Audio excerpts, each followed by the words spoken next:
Chaque jour est un miracle. Votre chronique par Foumilayo Mohamed d'Orego.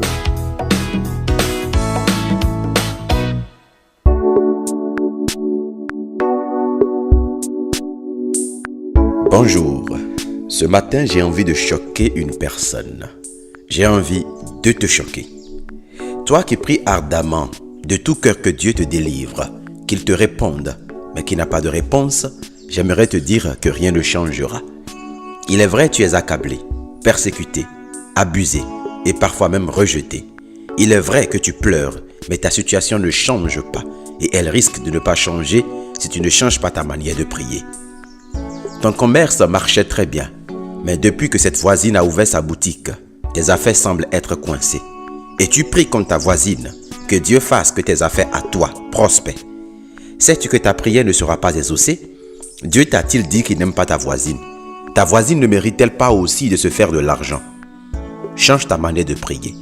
Prie que Dieu illumine les yeux de ton cœur pour voir une opportunité dans cette situation.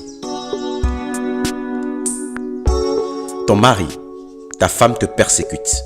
Il ou elle est insupportable, avec un caractère désagréable. Il ou elle t'insulte, te calomnie et même te bat. Et tu souhaites que Dieu démontre qu'il est Dieu.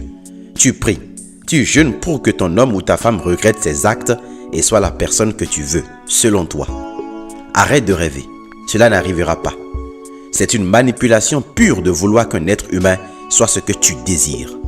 Pire, c'est faire de ton partenaire un idolâtre qui n'aura Dieu que pour toi. Tu voudrais que tout se passe comme tu veux. Dès que tu claques les doigts, qu'il ou elle s'exécute. Dommage, cela ne marchera pas ainsi. Change ta manière de prier. Prie que le Seigneur illumine les yeux de ton partenaire afin qu'il connaisse toute la richesse qui est attachée à une vie équilibrée et sobre. Quand il ou elle comprendra, tu verras un changement. Toi qui pries pour que le voleur, celui qui a volé ta moto, celui qui a volé ton argent, ton entreprise, ton mari ou même ta femme, soit arrêté, tabassé et brûlé vif, qu'il soit confondu. Sais-tu que c'est sur toi-même que tu attires la malédiction? Sais-tu que c'est à toi-même que retourneront tes prières? Sache que Dieu aime aussi le voleur et ne veut point sa mort. Prie pour ce voleur afin que dans son acte, qu'il rencontre la lumière et renonce à cette vie.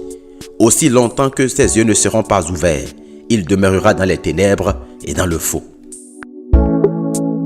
Toi qui pries que ta belle-mère, ta belle-famille, tes parents tombent sous ta puissance et ton intimidation, sais-tu que tu pries mal? Toi qui pries que tous tes ennemis tombent dans la fosse, sais-tu que tu pèches? Lève-toi et confesse tes erreurs. Demande pardon et prie que Dieu illumine leurs yeux chacun afin qu'ils puissent marcher dans la lumière. Intercède en leur faveur au lieu de vouloir les anéantir. Sinon, tu ne pries pas ainsi. Tu fais des incantations et tu n'es en rien différent du charlatan. Ne prie pas pour que le méchant devienne juste. Le méchant dans sa pensée est juste à ses propres yeux. Mais prie pour que ses yeux soient illuminés par la lumière, afin qu'il puisse voir les choses comme faisant partie de la lumière. Ne prie pas pour que le mal puisse disparaître. Prie pour que le bien puisse se répandre. Ne prie pas pour que le musulman devienne chrétien ou vice-versa. Prie que l'autre rencontre la lumière, la vérité et le chemin, car seul Dieu convainc les cœurs.